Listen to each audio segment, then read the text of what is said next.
moderator for today's panel. AI takes the stage. Welcome to all of you and to our distinguished panelists here. What we're going to talk about today is whether and how AI can or should play a role in what is perhaps that oldest of human artistic activities, performance. And specifically, I'm talking about live performance, so the theater, plays, shows, human spectacle. Well, I'm in a position of great conflict at the moment with my work in AI, and I'm literally battling to not allow myself to use AI. It's a little bit like a child who wants to learn to do arithmetic. I'm trying to improve my screenwriting, playwriting process, and to learn as a human being and to write from as deep in my heart as possible. And every time I have to do a hard piece of writing, I know that I could go to one of the good new large language models of the last 6 months, and with good prompting, I could generate really quite convincing material. And we all know how hard it is to be in the depth of that creative process. So to actually have that pulling at me all the time, and of course there's the added thing that Chris says, I can code this stuff, right? So it's not just, I don't just have to go to a browser and type in the prompt. I can write Python code, I can create my own agent. So this is what is happening for me at the moment, is this battle. Just clear the time in the day where it's me, my heart, my writing, open myself up, and just try not to think about AI in that time. Don't get me wrong, the fact I'm having to do that shows how excited I am and thrilled about artificial intelligence and its creativity, but it's still a conflict and a battle for me at this stage. Actually, I think I'm preparing for being questioned about the AI. So this invitation for me is kind of throwing the ball in front of me, like, okay, Wenqi, this is the moment to talk about it. So AI for me is, I guess no matter which technology I work with as an artist, I always see it as someone else, like aliens. So I'm not the generation born with computer, and not the generation born with the World Wide Web. So I often encounter computer, mobile phones. I always need to build up relationship as if someone else, but not seeing it as a human being, but see it as an alien. So artificial intelligence for me is alien intelligence. It's not human being, but it's a way of thinking. Do we really want to use it or not? AI for me is a question about this library of data. And as an artist, you create all this library by yourself, and you choreograph by yourself. You organize the data by yourself. So you know very well the process, and then you are in control of the results. 15 years ago, one of my colleagues already talks about, Wenqi, do you want to collect the data from your dance movement, and then somehow we can build up a library, and then we can make it another choreography, but not from your hands, but from the algorithm. And then when I work with the younger artists, sometimes I doubt, who am I talking to? This identity of as a person, like where you are in dialogue in front of, it starts to be blurred. So I see this as a very physical, critical moment to this line start to blur as who you are dealing with. Who are they, and from where they are talking to? I'm very much not AI by trade, I would say. I'm starting to engage with what it is and how this is going to interact with the arts. And I have written a book on naturalism for the National Theatre, so looking at how acting can be structured on stage using systems to make actors be believable and kind of harness their emotions objectively within live performance. And so that was thinking a lot about a human on a stage, but structuring how that might work usefully, and sometimes within capitalist frameworks as well. But then I suppose I'm looking at AI in small ways, in that I've worked a lot with Katie Mitchell, who does this thing called live cinema. Live cinema will put a human body in the middle of a stage, and then we'll have, say, the eyes of the actor on a screen above, and then maybe their hands being performed by someone else playing the same character on stage. And this will all be through the medium of film. And we've also used sort of bits of Foley as well. So her stagecraft that I've worked a lot on her with includes a lot of layering of different disciplines and systems. And so I'm aware that as a theatrical form, if AI is ever going to integrate on stage, is something quite open to that. So that's how I am AI a little bit, but then not in my heart. So, I mean, right now for us, I think what we're asking ourselves is often the question, like, why AI? And why would you, like, when is the right moment to integrate AI, and what do we want to portray with it?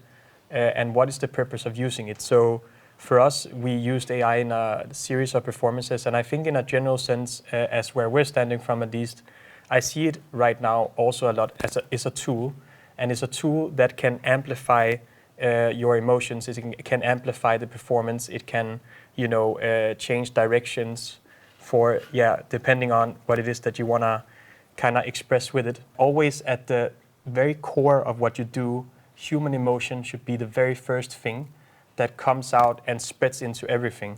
So it was a very delicate matter as well, because you're working with artists who has honed their craft through their entire life, and suddenly you're placing EEG scanners, headsets on them, using AI to read their brain.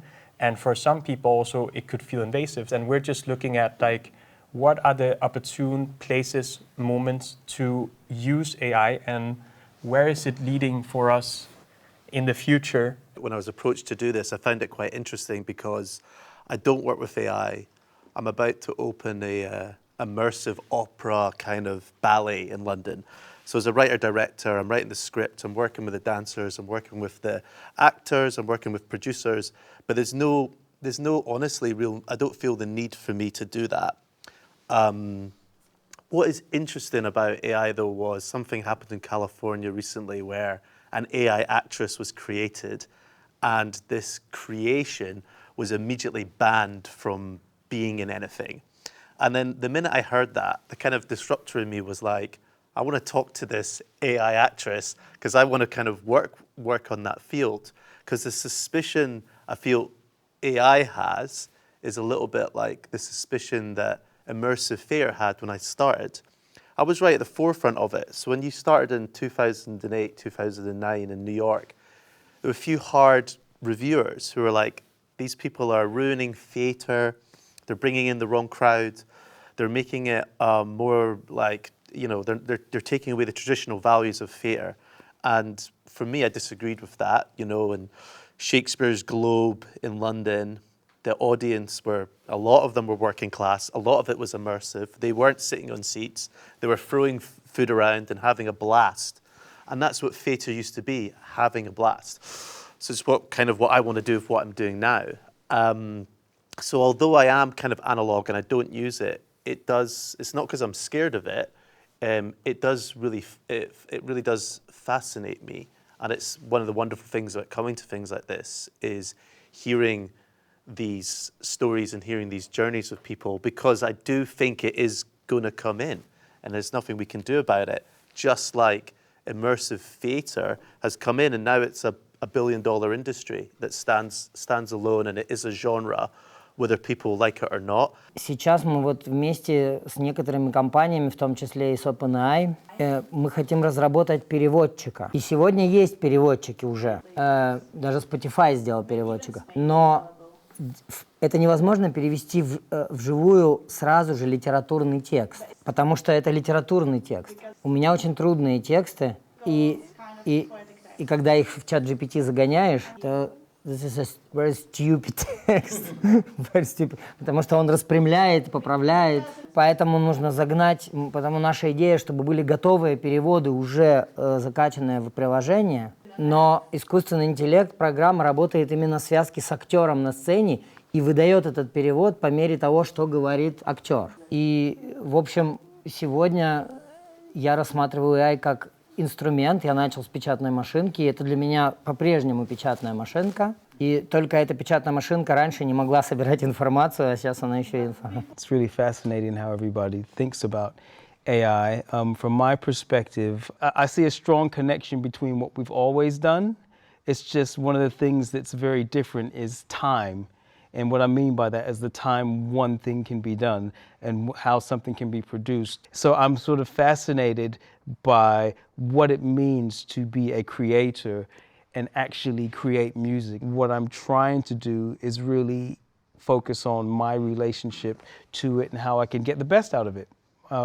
It's not something I'm sort of, I would say, afraid of. It's something I'm sort of keen to try and use more and more and find creative ways of using it and getting the best out of it in the same way as I might have done with a drum machine or a synthesizer or a sequencer or anything. And I think that, yeah, currently I think that's where I'm at with it, just sort of trying to figure out how we use it to, you know, to get the best out of what we're trying to do, and just using it as a tool and not looking at it as something that's taking over, but just something we can use that can enhance what we're doing anyway. We should not tell the artists what to do, would rather understand how artists have been interacting with the technology and how can we take this into global AI governance decision, because governance is how we govern as a society. How do we make decisions on the deployment, the usage, you know, of this technology? And we've been struggling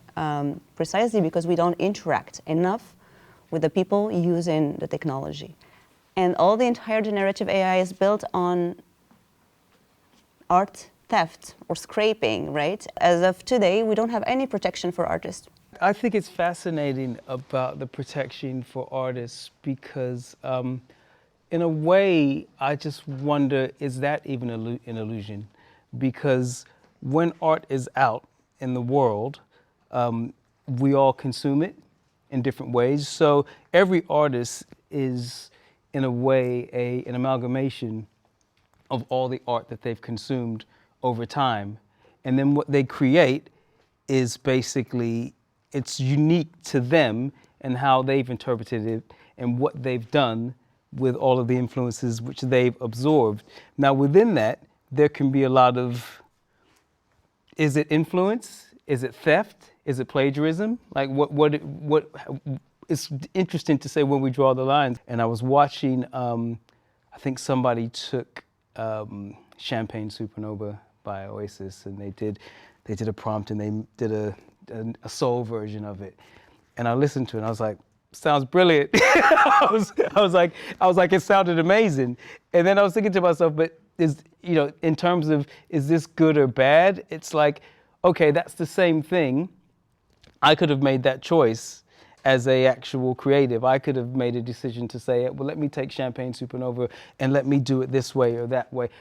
I would do exactly the same thing. The difference is with how quickly it can be executed. So maybe there's something that I would have wanted to do as a music director, as a creator, that it might have taken me weeks to do. It could do it straight away. But it's maybe, I think the question I ask, is it actually doing anything different than what I would actually be doing anyway? It's just doing it quicker. And it's sort of doing a similar process. And as well, like as a music director as well, I think to myself, like when I work with other musicians, oftentimes because I'm not playing in the bands, so like it made me think like, well, am I prompting? Is that how I'm getting the best out of it? Because it's like my role might be, okay, will you try that? Or can you try it a different way? And how are you doing? No, try something else. Or, okay, make it, a bit more of a Hendrixy type vibe. No, a bit more of, and I might be, am I prompting them? And then that musician is then thinking about all the things which they've absorbed over time, all the music they've listened to, and they're sort of like using different parts of different people's ideas and thoughts and everything to actually, you know, to actually create something. And again, it's like, there's an originality in the way it's being brought together, but it's always taking bits and pieces from other creatives. any new piece of art can just be this kind of tissue of past citations, which I think is like this Roland Barthes quote often used in literature, just this idea that every piece of authorship is just, Shakespeare was looking at the Fairy Queen, like people who are writing today often are borrowing from texts that existed 100 years ago. Like before AI comes into it, I agree with you about this thing that like humans are constantly as magpies just kind of borrowing from each other.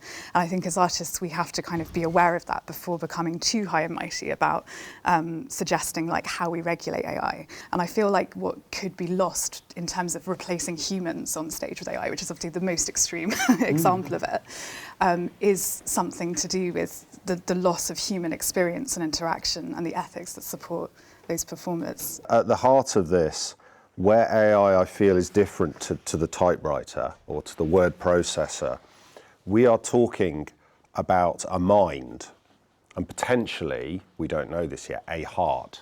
We're talking about factory production of minds. We don't know how powerful these minds are going to be. We don't know how creative they're going to be, but they're coming. I mean, when I go to use AI for a creative project, the first thing I do is I go to AI to ask it how I should use AI to do a creative project. Because it's a mind. We all go to advisors. So the impact of AI on projects is towering. People care about the output, and this is what concerns me about AI and my own use of it. If you present a piece of writing or a piece of music that blows somebody's mind, and then afterwards you say it's AI, what does that mean? От чего зависит эта нота раги или слово? От состояния художника в данный момент. Люди платят за это деньги. Что я сейчас сделаю так, как никогда больше. Даже если это Шекспир, который текст мы знаем. Это все равно сейчас будет так, как никогда больше. Это не просто тренд. Это очень большой духовный смысл в этом. Потому что это делает в этом промежутке между этими нотами весь смысл жизни, в этой паузе. Потому что это трансцендентная пауза. А любое произведение искусства состоит из трансцендентного и имманентного. И, конечно, коммерческое искусство, в котором люди приходят только для развлечения, искусственный интеллект, я думаю, полностью заменит. Но развивающее искусство заменить нельзя. I think we also need to ask ourselves in relation to all that, like what do we want as artists and creators to use AI for? From my perspective, I don't want an AI necessarily from where I'm standing to write my show for me. I don't want it to have my ideas for me. Also, I'm a musician and I wouldn't want the AI to make the song for me. I would love for the AI to come in and perhaps help me, assist me in an idea I have, to develop an idea, to give new angles of the idea, to explore the idea, to give data to the idea, to give me 5, 6 different versions of how the song could sound like if I went orchestral, if I went to pop, if I went to contemporary, and then explore that intersection between them to like kind of direct me in which direction I want to take. But like we also need to ask ourselves, I feel that, what do we also like as artists, as humans, what do we want with AI? Do we want the AI to write for us everything? Do we want it to create for us? Do we want it to make our ideas for it? And personally, for me, I wouldn't want it to do that because I love writing music. I love writing shows. I love being in a space, creating a choreography with dancers and finding out what a particular type of movement is and how do we translate this emotion and this idea in a physical space with dancers. And it's a fascinating, beautiful, poetic and very highly emotional thing. And it's extremely, is where the passion is. It's fun, it's engaging, it's the best time of my life to do these things.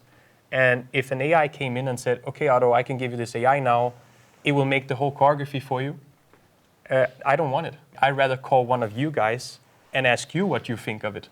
Because your answer is going to be much more interesting and exponentially much better than I think, for me, what the AI can do. Of course, the AI can give me an amazing answer.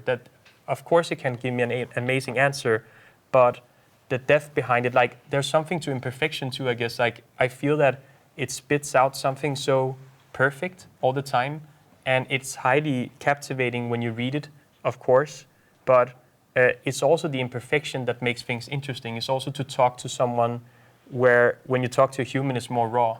How culturally aware is the AI? Because it's been built by, mostly by American, Western values, white men in Silicon Valley. Does it reflect the diversity of the cultural diversity of the world? I've been approached recently to take my book about naturalism by coders and use it to create avatars where the gap is what is authentic, and they want me to help them find coding for imperfection. So I feel like and I've not said yes.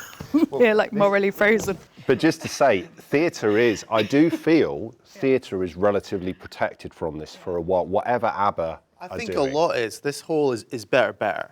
As I sit here today, has AI written Hey Jude? Has it written a Nikki Glaser joke? Has it written Romeo and Juliet? No. To me, as my fear crept in, as you were saying it, I was like, I do not want my job to be obsolete as a writer, which is where I feel it could be threatened from what we're talking about today.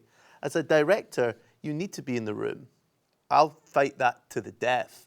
Like, you can't have a robot. You can't. That's not. I could be wrong, and this could be a soundbite where I look like an idiot. But I don't feel like that will happen. I think in terms of live performance, where you're working with live actors, that needs to be a human interaction. That needs to be a human movement. The writing does kind of threaten me. So I'm thinking like, I'm going to have to adapt for sure. But I don't think like the internet didn't take music. It's still strong. It's still everything. It's still live. It's made it. Festivals are bigger now. There have been kind of some positives from it. And I could be wrong, but until I see that hilarious joke, that amazing screenplay, that amazing play, then I don't think we should worry about it from the artist's point of view. But like I said, that could come back and bite me in the bum. I believe audience come to see the artwork is really to feel what is in the minds of the artists and where these artists come from, and to read the symbols, to read the mysteries, and to see the message under the surfaces and under the, to see the unconsciousness, like how that revealed to the artwork. So if audience don't have this, I don't see the reason why they come to see your work. And as an artist, I also feel like this is something I can offer. So I believe, of course, in 20 years later, we will have all the avatars do the theater jobs, and avatars being visual artists, being performing artists. I believe. You believe that? In 20 years' time, I think you will. You'll go and see Romeo and Juliet, and the cast will be. Yes. I think so. I think some people will do that. Some people will not, because this always pulling pull. As artists, we construct our universe, but at the same time, another universe is pressing us. It's giving question to us to say, like, for example, now we confront the questions. All those big companies, they say everyone is artists. So when everyone is artists, then who am I? So much of the chat is about what can be efficient for humans, for art, not what can mother, what can look after people. And it's interesting that there's not.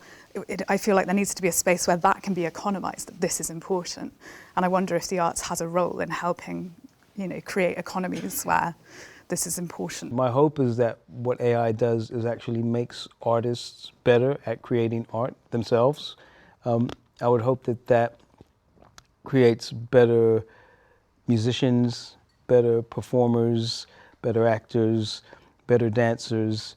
That would be my hope, because I think that over time, that some of those skills have gotten worse and worse because we have relied on technology in many different ways, way pre-AI, to sort of do a lot of the heavy lifting with art and with performance. And I would hope that we see a bit of almost like a renaissance of actual performance quality and just general human skill.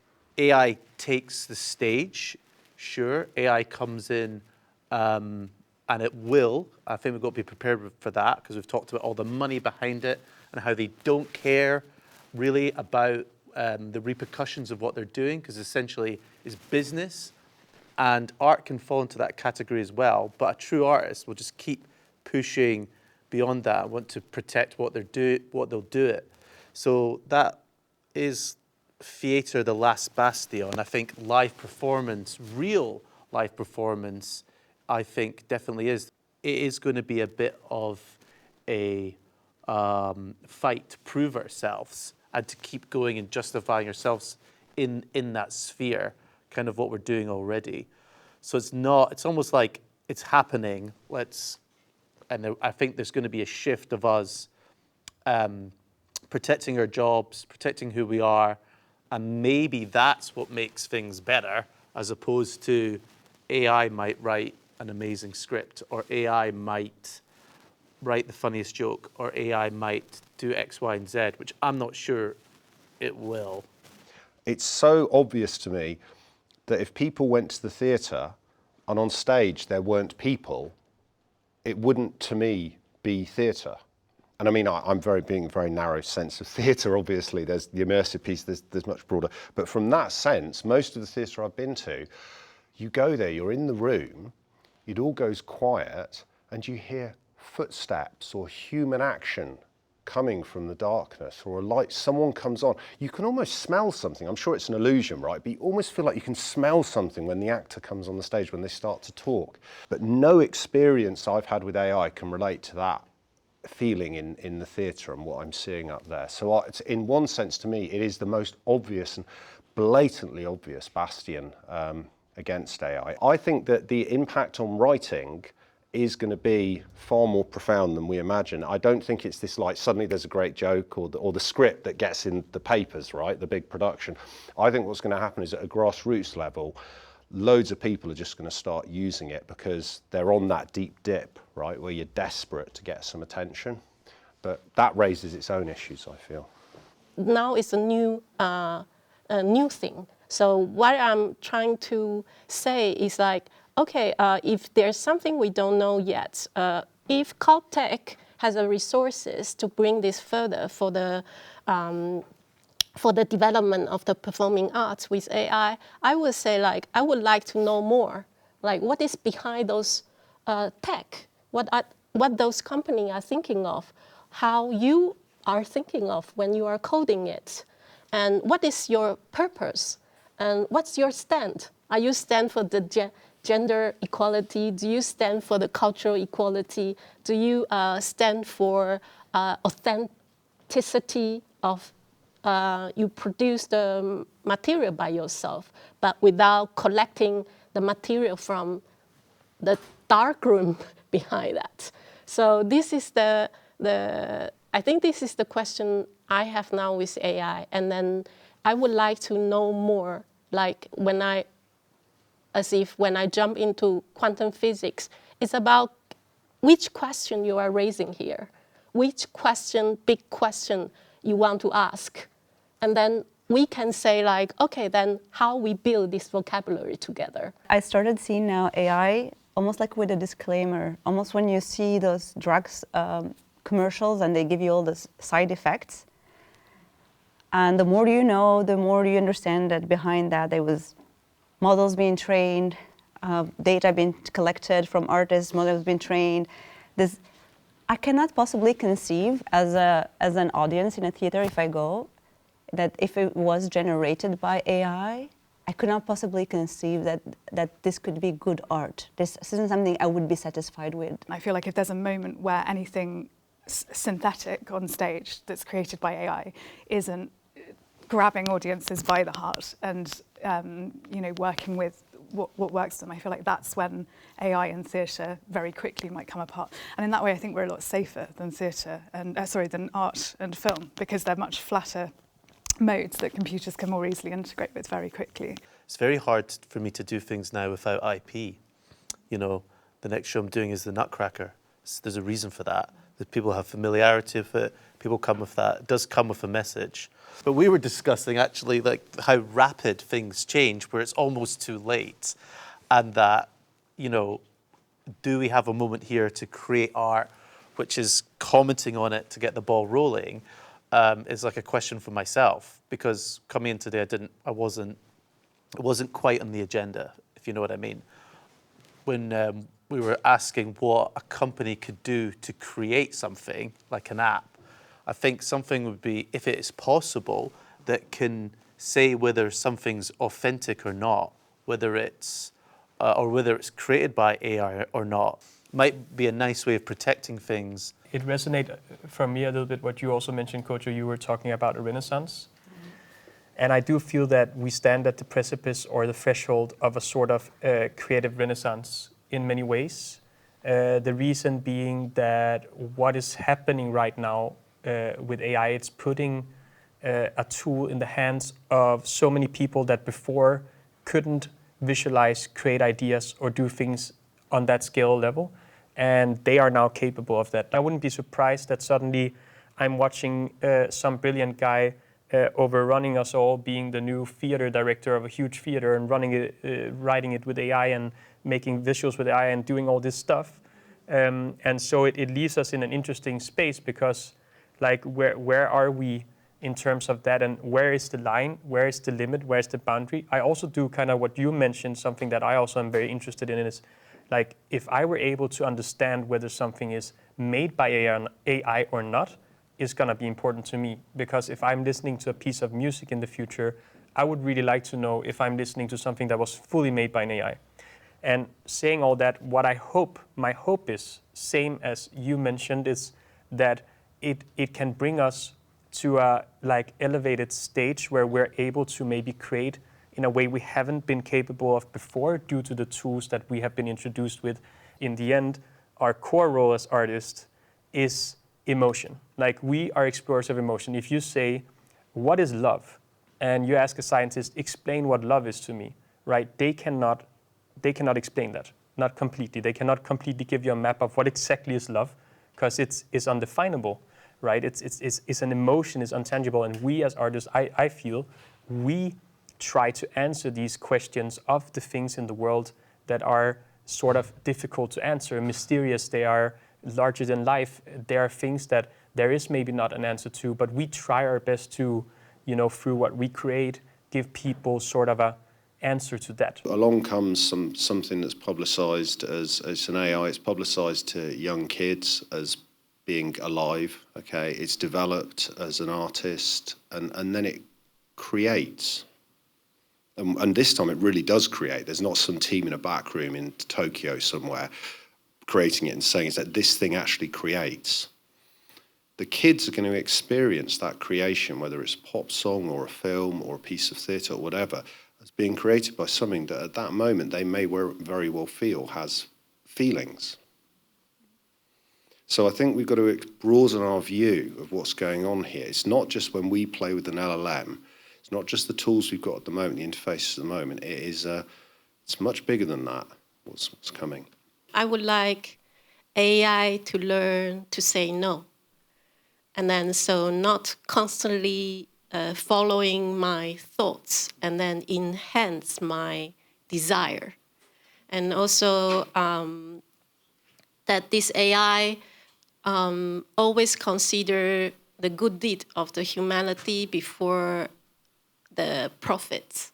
Building a relationship with AI is almost as the same as when we building a relationship with another colleague who come from somewhere we don't know yet. On a commercial level, as an art, if you have commercial projects, it's easy to get in finance to do very cool things. But these commercial projects doesn't serve a deeper purpose. It doesn't serve a deeper purpose in our societies. It's merely there for entertainment, right? And what could be very helpful, I think, to a lot of artists is how could an AI help them to get funding, to get money, to make more art and make more beautiful things in the world. Great. Well, on that very optimistic and wonderful note, I will invite us all to say thank you so much to our distinguished panel.